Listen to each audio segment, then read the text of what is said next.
Senhor.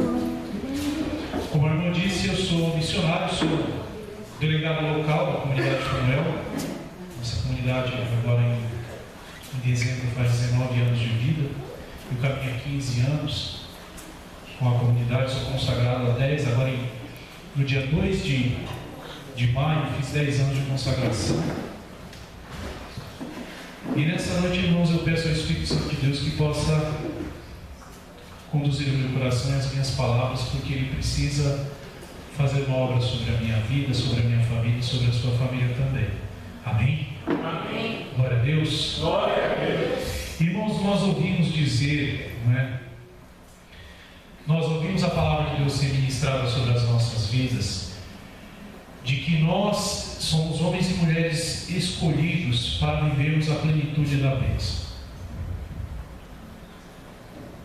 E nós olhamos muitas vezes para nós e à nossa volta, nós percebemos que, apesar de existir uma promessa, ou promessas de Deus a nosso respeito, para vivermos a bênção, ou para caminharmos sobre a bênção, para sermos abençoados, para carregarmos sobre nós aquela bênção lá, no princípio da palavra de Deus, lá no livro do Gênesis, capítulo 12, versículos 9 e seguinte, quando Deus chama Abraão, aquela bênção não foi revogada. Aquela bênção ela perdura, porque a palavra de Deus tem peso de eternidade. E muitas vezes nós olhamos para nós, olhamos ao nosso redor e não compreendemos como não conseguimos viver um princípio estabelecido por Deus, uma palavra lançada por Deus. A palavra de Deus não é ineficaz. A palavra de Deus ela tem tanta eficácia, porque quando não existia nada, quando existia somente o caos, a falta de organização, a falta de elementos, Deus proferiu uma palavra e as coisas foram entrando na sua devida ordem, foram sendo criadas. No Evangelho de João, capítulo 1, versículo 1, diz que a palavra de Deus tem tanta eficácia que ela se encarnou e viveu como um de nós. Por que então muitas vezes nós nos encontramos em situações que são adversas a essas promessas que Deus tem nos feito, as promessas de bênção? Deus não só prometeu bênçãos a Abraão, Deus disse a Abraão: Abraão, onde você colocar o teu pé, onde você estiver presente, se tu uma bênção. Percebe, eu e você, dentro das nossas casas, nas nossas famílias, nós somos chamados a sermos não só pessoas abençoadas por Deus, mas nós mesmos carregamos sobre os nossos ombros, não é, a bênção para multiplicação das bênçãos dentro de casa. Nós somos uma bênção. Diga quem está do seu lado: olha, você é uma bênção, você é uma bênção. Ser tu dentro da tua casa uma bênção. Irmãos, nós precisamos viver sobre esse princípio. Muitas vezes nós caminhamos muito tempo na igreja, nós somos membros de comunidades, nós vivemos a graça desse tempo de sermos chamados pela igreja de uma grande primavera, mas muitas vezes nós não somos abençoadores. Nós dizemos: olha, só quem pode abençoar é o padre, só quem pode abençoar é o diácono, só quem pode abençoar é o fundador, o Daniel, o Márcio, a Angélica, só eles podem abençoar. Mas a palavra de Deus, colocada sobre os nossos ombros, lançada sobre as nossas vidas, diz que nós é que somos os abençoadores. Então nós vamos, nesta noite, percorrer aqui um caminho para entendermos como nós podemos abençoar a nossa casa. Como as nossas famílias podem ser abençoadas. Quem aqui precisa que a sua família seja abençoada, diga amém. Amém. Quem quer que isso acontecerá hoje, diga aleluia. Aleluia. Amém. Irmãos, eu convido a você a tomar a palavra de Deus lá no Antigo Testamento, no segundo livro de Reis, capítulo 4. É um capítulo que parece que está meio fora do contexto da narrativa bíblica. Então o Espírito tem os seus caminhos para nos ensinar. Em determinado ponto da nossa história, coisas que parecem ser fora do contexto ou estar fora do contexto acabam vindo à tona para que então nós possamos ser abençoadores. Amém? Amém. Você crê na palavra de Cristo Jesus, no Novo Testamento, no Evangelho, que diz que aqueles que crerem no que Cristo diz, no que Cristo fez, farão obras ainda maiores? Sim ou não? Sim. Está lá no Evangelho de Mateus, os últimos versículos. Vocês creem nisso, sim ou não? Sim. Essa parte do livro de 2 Reis, capítulo 4, narra a história específica de um homem, de um profeta chamado Eliseu. Cristo é maior que Eliseu, sim ou não? Sim. Cristo é maior que os profetas do Antigo Testamento, sim ou não? Sim. Então, irmãos, eu digo a você, os profetas dos novos tempos também são maiores que esse, porque Cristo nos afirma: se vocês crerem naquilo que eu estou dizendo, naquilo que eu fiz, não é? Vocês farão coisas ainda maiores. Amém? Amém. Então, o que nós estamos esperando para abençoar a nossa casa? Vamos olhar aqui para a Escritura e ver o que ela nos conta a respeito de um episódio. No capítulo 4, o primeiro versículo diz assim. A minha tradução talvez seja um pouquinho diferente da de vocês. Vocês estão usando a da Ave Maria, né? Usam a nova tradução da linguagem de hoje da Paulus. Mas nós vamos entender porque a mensagem é a mesma. Certa mulher, que era viúva de um dos membros de um grupo de profetas, foi falar com Eliseu e disse: o meu marido morreu, como o Senhor sabe. Ele era um homem que temia a Deus, o Senhor. Mas agora um homem a quem ele devia dinheiro veio para levar os meus 2 filhos, a fim de serem escravos com o pagamento da dívida. Vamos dar uma parada aqui. Quem aqui é pai e mãe? Levante sua mão. Sou pai de 3. Fui pai de 4, sou pai de 3. Deus reservou para ele, né? Quem aqui é casado? Levante a mão.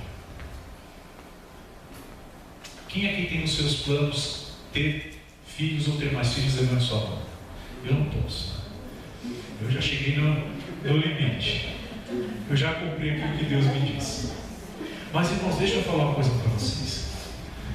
O profeta chegou na casa da viúva e a viúva começou a se queixar, não é?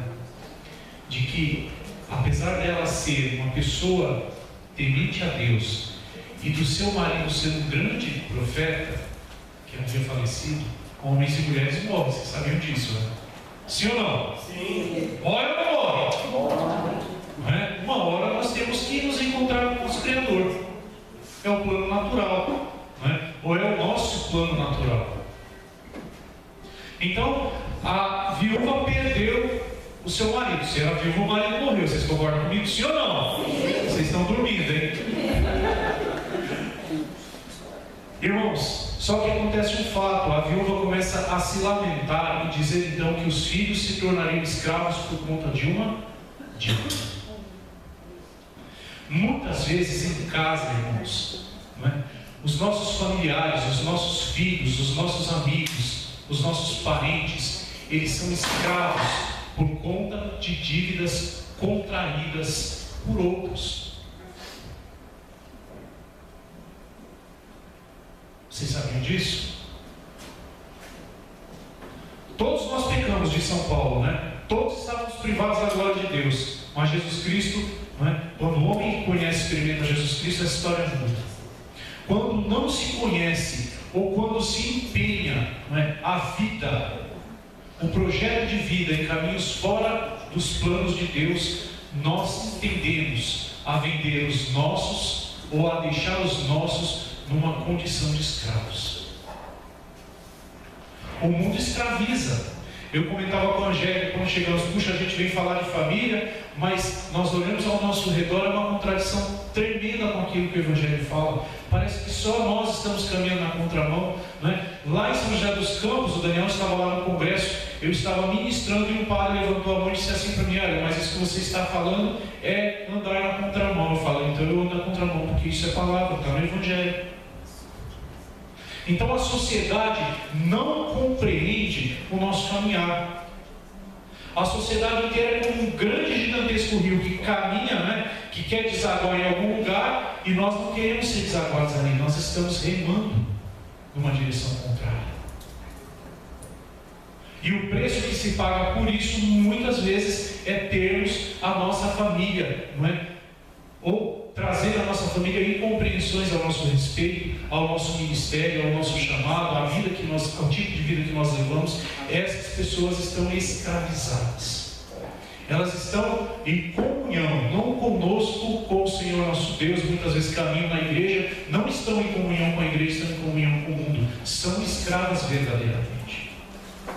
Mas nós, como aquela viúva, como a viúva da palavra, precisamos nessa noite levantar diante, não de um profeta, mas do Senhor Jesus Cristo, o nosso clamor para que os nossos filhos, para que os nossos parentes, para que as nossas famílias possam viver em completa liberdade. Amém? Amém. Se você crê nisso, diga amém. Amém. Não duro. Senão eu vou levantar a voz, hein?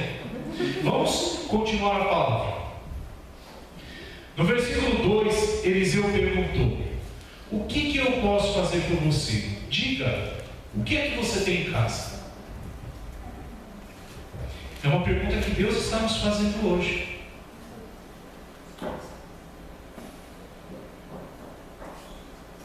O que é que você tem em casa?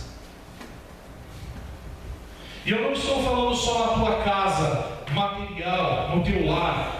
Eu estou falando da casa do teu coração, do meu coração. O que é que nós trazemos nessa noite aqui? O que nós temos no nosso coração? Qual é o elemento que nós temos em casa? O profeta perguntou para a viúva, Deus está perguntando pelo seu espírito a nós nessa noite: que jovem você tem na sua casa? Casado, casal, marido, mulher, filho, o que você tem na sua casa?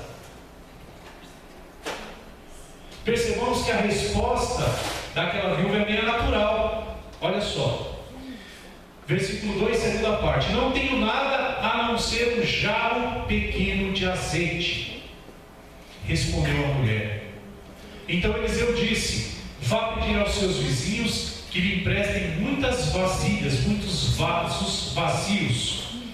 Depois você e os seus filhos entrem em casa. Perceba que a ordem não é para fazer sozinho, é a família inteira. Entrem em casa. Lembremos uma passagem do Evangelho de Mateus que Jesus Cristo diz assim: olha, quando vocês quiserem orar ao Pai, façam da seguinte maneira: entrem no seu quarto e fechem a porta. Ninguém verá, mas o Pai de vocês que vê em segredo estará com vocês, estará com o ouvido em vocês. Olha a ordem do profeta: peguem seus filhos, peguem as vasilhas emprestadas com toda a vizinhança e entrem em casa. E vão pondo de lado as que forem ficando cheias. Então a mulher foi para casa com os filhos, fechou a porta, pegou um pequeno jarro de azeite e começou a derramar o azeite nas vasilhas, conforme os seus filhos iam trazendo. Quando todas as vasilhas estavam cheias, ela perguntou se havia mais alguma. Então alguém respondeu: essa foi a última. Então o azeite parou de correr. Amém? Irmãos, quero aqui fazer um trajeto com vocês em 7 pontos desse trecho das Escrituras que devem nos tocar profundamente nessa noite, para que as nossas famílias possam ser transformadas. Se você veio nessa noite buscar transformação para a sua casa, para a sua vida, para a sua família, o Espírito Santo de Deus está aqui nesse lugar, porque eu creio na palavra de Deus ministrada sobre as nossas vidas, que onde 2 ou 3 se reúnem em nome de Cristo, o Senhor Jesus está presente, e presente com o seu poder e com os seus propósitos. E o poder de Cristo lançado sobre os seus discípulos é o Espírito Santo. Portanto, se nós estamos aqui nessa noite, é porque o Espírito Santo fará uma obra conosco e através de nós. A primeira coisa que nós devemos perceber nessa escritura é que o profeta encontra uma resposta daquela mulher. Ela diz: eu só tenho em casa uma única coisa: azeite. E o que isso tem a ver? O que isso nos fala concretamente? Irmãos, quando nós não temos mais nada, só uma coisa nos resta e ela não pode nos ser tirada. O azeite, nas Sagradas Escrituras, nos fala da unção, da presença e do poder do Espírito Santo de Deus. Se você quer que a sua família receba a restauração plena, a cura, que possa ser uma bênção, que possa ser abençoadora, é necessário que nós tenhamos em casa, como último recurso, ou como primeiro e último recurso, o Espírito Santo de Deus. A primeira coisa que temos que entender: só a cura, só a restauração, onde o Espírito Santo de Deus habita. No Evangelho de João, Jesus Cristo nos promete, não é, uma provisão, e essa provisão se chama Espírito Santo. Pode nos faltar dinheiro em casa, irmã, acorde, em nome de Jesus, preste atenção. Pode em casa faltar dinheiro, pode em casa sobrar dívidas, pode em casa haver enfermidade, haver desconsolo, haver desolação, descontentamento, desilusão, desencontros, mas uma coisa não pode faltar. Se estiver faltando todas as coisas e essa enxurrada de coisas más que esse mundo nos oferece, que são frutos dos que vivem conforme a carne, Gálatas 5, versículo 16 em diante, não nos pode faltar a provisão do Espírito Santo de Deus. No batismo nós recebemos uma porção do Espírito de Deus, nós recebemos o Espírito Santo de Deus, não é? Mas como um copo que não está cheio, ele está ali na provisão necessária para a mudança de vida, para a salvação. No nosso dia a dia nós temos que clamar ao Senhor Jesus que sopre sobre a nossa vida o seu Espírito, para que nós estejamos completos, transbordantes. Jesus mesmo nos promete: mas se vocês pedirem ao Pai, Ele vos dará o Espírito Santo sem medidas. A primeira coisa que temos que entender é essa: só pode haver restauração familiar, só pode haver cura na família se nós estivermos munidos do Espírito Santo de Deus. Por isso, nessa noite nós vamos clamar para que haja um batismo aqui como nunca nós experimentamos nas nossas vidas. Nós estamos percorrendo ainda as oitavas, ou a oitava de Pentecostes, não é? Até amanhã é dia de graça. Nós estamos vivendo o dia, e a festa da igreja não é uma festa para relembrar, é uma festa para reatualizar o mistério de Deus na nossa vida. Olha, Daniel, isso é a primeira provisão da parte de Deus. Vivendo a oitava de Pentecostes, Ele vai nos encher, nos preencher, nos transbordar com o seu Espírito. A mim e a vocês nessa noite. Segunda coisa, não é? Quanto mais vasos, mais óleo. É uma outra coisa que nós temos que entender. Quanto maior for a família, quanto maior forem as pessoas apresentadas diante do Espírito Santo de Deus, mais óleo será derramado, mais unção, mais graça, mais poder, mais alcance.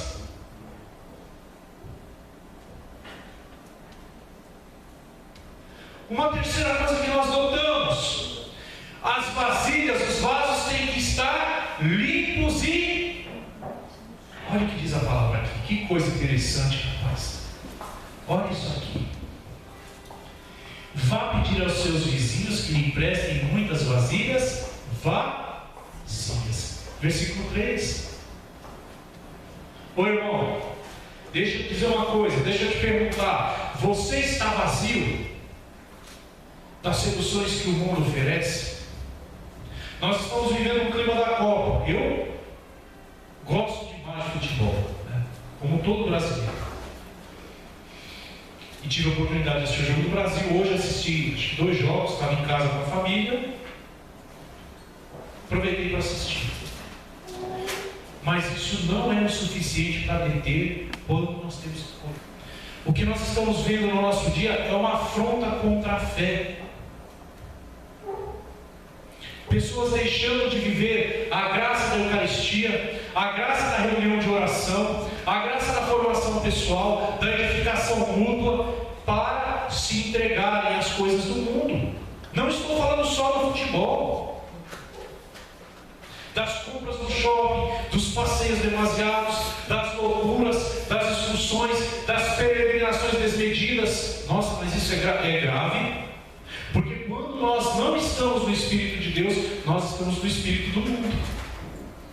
E isso é muito perigoso. Nós temos que nos esvaziar das coisas deste mundo, para que Deus possa nos preencher com o óleo do Espírito Santo. Quanto mais estivermos vazios, mais seremos preenchidos, mais abençoaremos. Quanto mais esvaziarmos os outros, na intercessão, na oração, no conselho, no acompanhamento, na direção, mais essas pessoas serão preenchidas com o Espírito Santo de Deus. A palavra de Deus, no Novo Testamento, numa das cartas de Paulo, diz assim: olha, a natureza está gemendo e chorando, aguardando a manifestação dos filhos de Deus. Quero relembrar que o Espírito Santo que nos foi dado, não é? Conforme a Escritura nos diz, clama em nós, Abba, Pai. Deus, meu Paizinho. As pessoas deste mundo estão esperando a nossa manifestação. Esvaziemos-nos e enchamos do Espírito, para esvaziar e encher o Espírito também. Tem uma outra coisa. O profeta disse, em algum momento na Escritura, que tinha um limite de vasilhas? Não. O conselho dele foi ir aos vizinhos e pegar todas as vasilhas que pudessem encontrar. Irmãos, Deus quer derramar o Espírito Santo sobre toda a carne, sobre todo ser vivo. A palavra de Deus, no livro do profeta Joel, capítulo 3, versículo 8, diz assim: que chegará o limiar do tempo em que Deus derramará o seu Espírito sobre toda a carne. Esta palavra, essa profecia é relembrada por Pedro, não é? Na celebração de domingo passado, na leitura de Atos, na manhã de Pentecostes.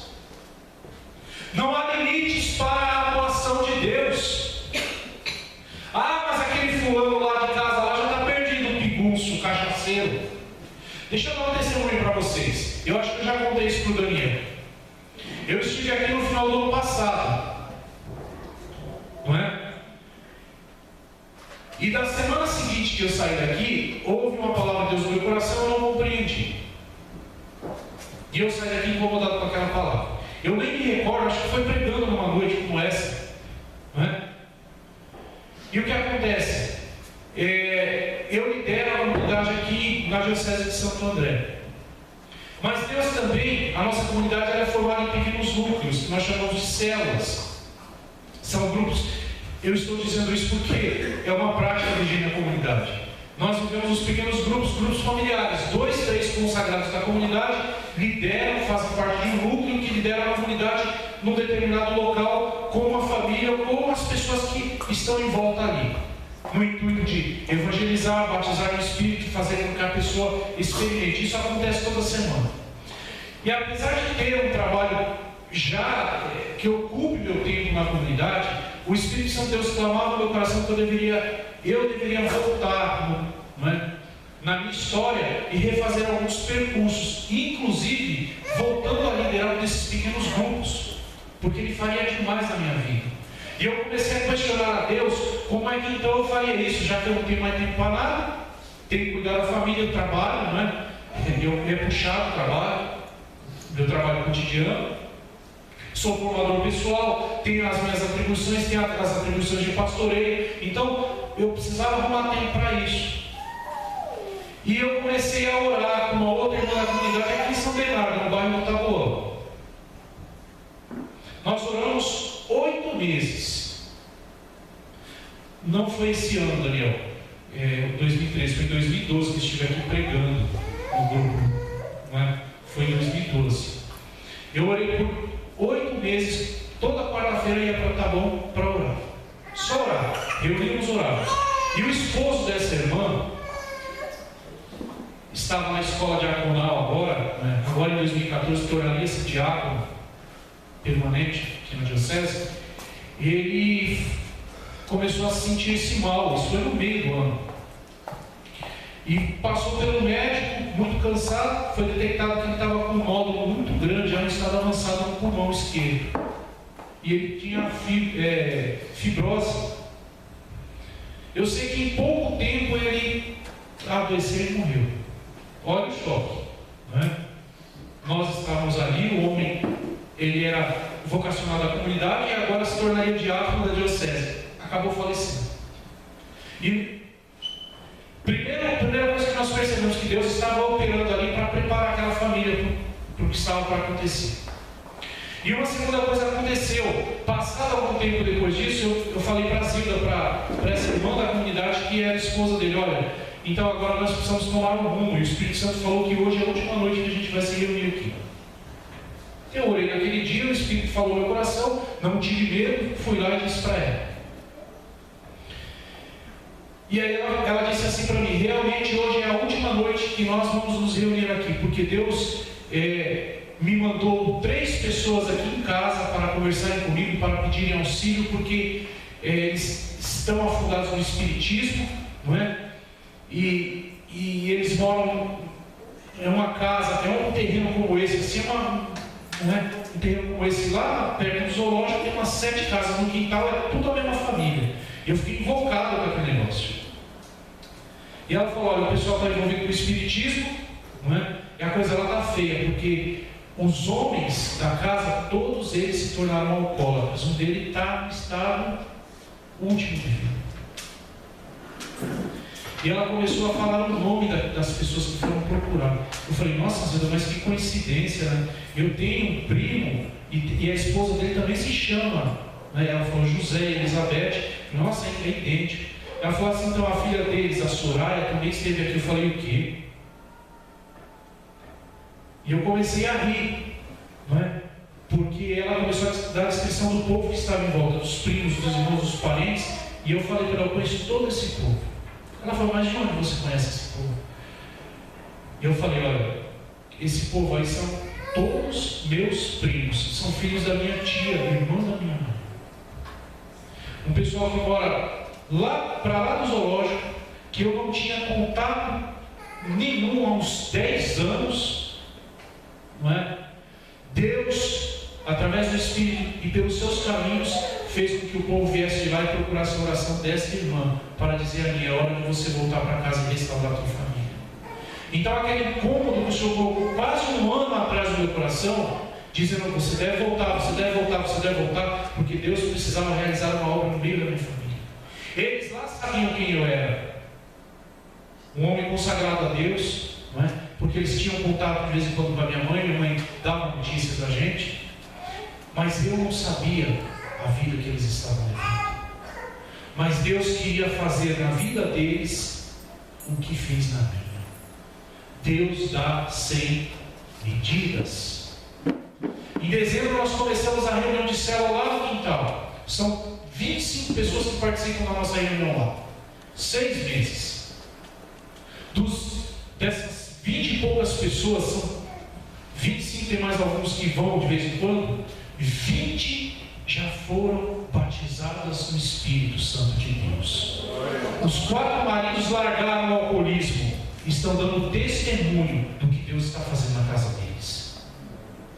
Irmãos, se nós queremos restauração da nossa família, nós devemos nos colocar diante da presença de Deus e falar: Senhor, eu sei que é para todo vaso. Então aquele vaso é aquele pigunço, aquele drogado, aquele esquecido, aquele vagabundo, aquele isso, aquele aquilo, nesta noite eu quero entregar diante da tua presença como um vaso limpo e polido, para que o Senhor possa embriagá-lo do teu Espírito. Derrama a tua unção ali, Senhor, e você verá se Deus não é fiel para cumprir aquilo que Ele está nos prometendo. Mas tem mais um ponto que eu gostaria de chamar a atenção. No final desta passagem, o profeta Eliseu, ou melhor, o narrador, o escritor dessa carta, não é? Diz assim: quando todas as vasilhas estavam cheias, ela perguntou se havia mais alguma. Então responderam: esta foi a última. Então o azeite parou de correr. Irmãos, você está satisfeito com o mundo que você vive, sim ou não? Não. Eu também não estou. Mas o mundo também não está. O mundo está clamando, mesmo que inconscientemente, gemendo e chorando com dores terríveis pela nossa manifestação. Deixa eu narrar um outro episódio disso. Quarta-feira retrasada, quem me acompanha pelas redes sociais viu que eu postei. Estou de luto, né? Hoje perdi uma pessoa muito querida. Uma prima de apenas 15 anos, filha de um desses que foram resgatados. Ela saiu para ir para a escola, de moto, com um amigo. O rapaz pegou o controle da moto e só ela caiu. E o ônibus passou em cima dela. Não sobrou nada da menina. 15 anos. Na manhã que isso aconteceu, ela era muito rebelde, essa menina. Tinha se envolvido com drogas, 15 anos. Olha a história de vida. Tinha se envolvido com drogas. A mãe se separou do pai. A gente sabe os motivos, eu acabei de dizer aqui. Minha prima legítima. E o marido foi embora para Rondônia. E aí ela pegou e enviou a filha para lá. Ele estava enfiada com drogas aqui, os traficantes já estavam ameaçando, mandou a menina para lá, com 13 anos. E ela voltou em dezembro, quando nós começamos a célula lá. Na quarta-feira anterior ela estava conosco. E ela foi batizada no Espírito Santo. Na manhã do dia que ela faleceu, na quarta-feira retrasada, ela ligou para a mãe dela no serviço e disse: mãe, eu senti no coração de ligar para a senhora e pedir perdão por todas as coisas ruins que eu fiz para a senhora. Todas as vezes que eu fiz a senhora sofrer. E à noite, ela foi recolhida. Irmãos, eu estou dizendo isso porque eu sou uma pessoa que já experimentou muita coisa na vida. Principalmente a misericórdia de Deus. Deus tem me usado para curar.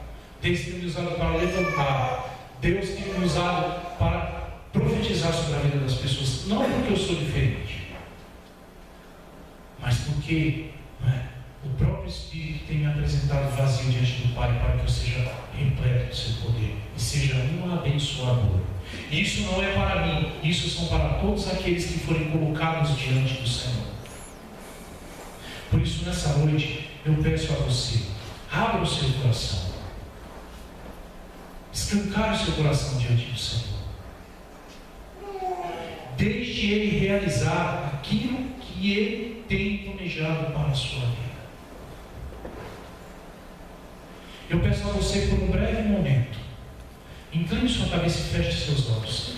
Traga a lembrança agora de uma pessoa querida que esteja à margem de tudo, que você nessa noite deseja ardentemente que o Espírito Santo de Deus possa enchê-la.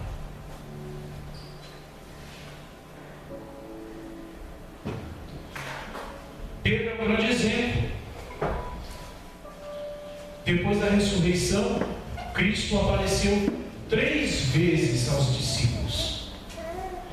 Conta a história em João 21, versículo 7, que Cristo Jesus apareceu a Pedro por uma última vez junto com seus discípulos e tocou na ferida profunda de Pedro, porque Pedro precisava se reconciliar com o Senhor. A pessoa que veio ao seu coração agora, na presença de Deus, na presença de Cristo ressuscitado. E diga ao Senhor nessa noite: eu preciso, Senhor, ser curado, ser tocado, ser imerso no Teu Espírito. Eu quero me reconciliar com o Senhor, mas eu quero lhe apresentar também este meu familiar, este meu ente querido. Senhor Jesus, eu quero apresentar a minha mãe e meu pai diante da Tua presença.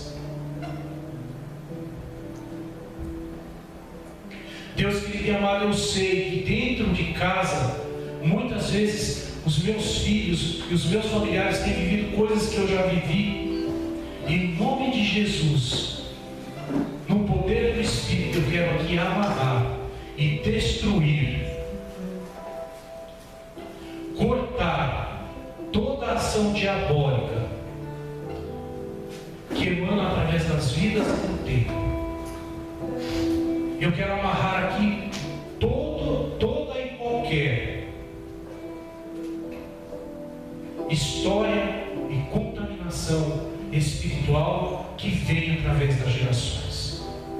Em nome de Jesus eu determino agora que essas ações sejam paralisadas e que o Espírito de Deus possa, nesta noite, encher e fazer transbordar através dos vasos, através das pessoas, dos portadores da graça, toda a solução e o seu poder. Cura, Senhor, os nossos corações de ranços. Cura, Senhor, os nossos corações de indignações, de mentiras, de fofocas, de traições. Sopra o Seu Espírito sobre nós nessa noite e toca, Senhor, as nossas feridas mais profundas, para que possamos ressurgir novos e dizer: Senhor, Tu sabes de todas as coisas, Tu sabes que nós Te amamos e que nós amamos aqueles que o Senhor nos confiou. Cura-nos, Senhor, nessa noite.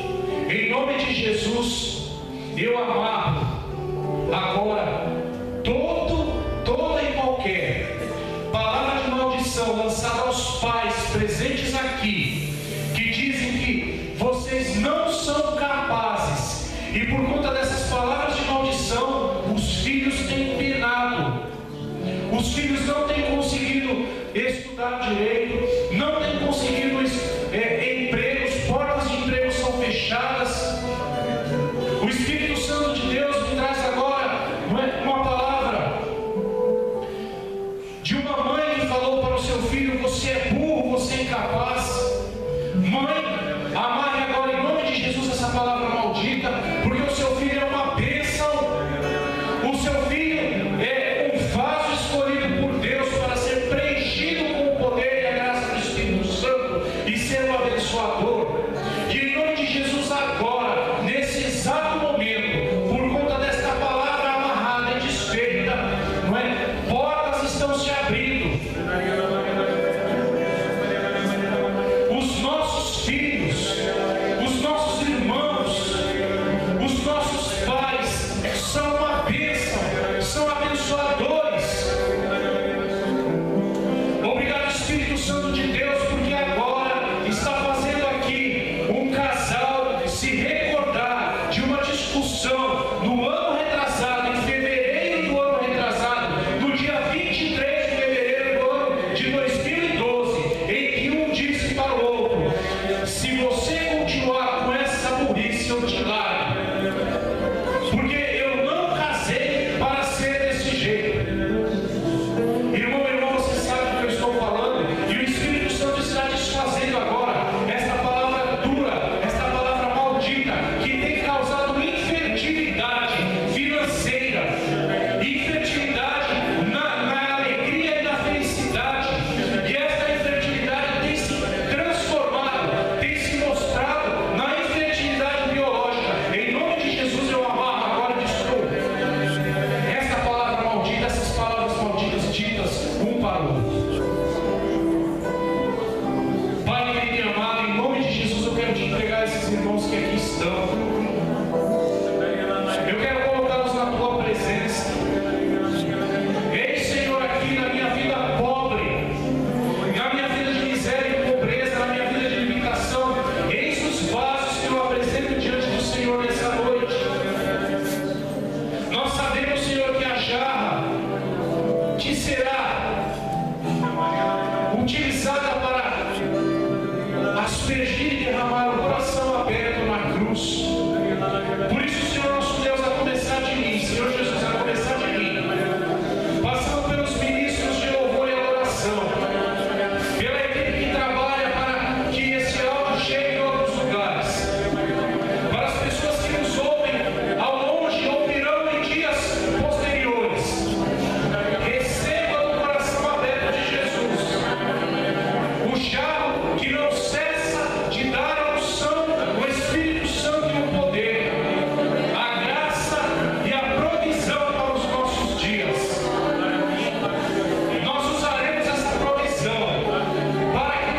que a espera, desgaste anos em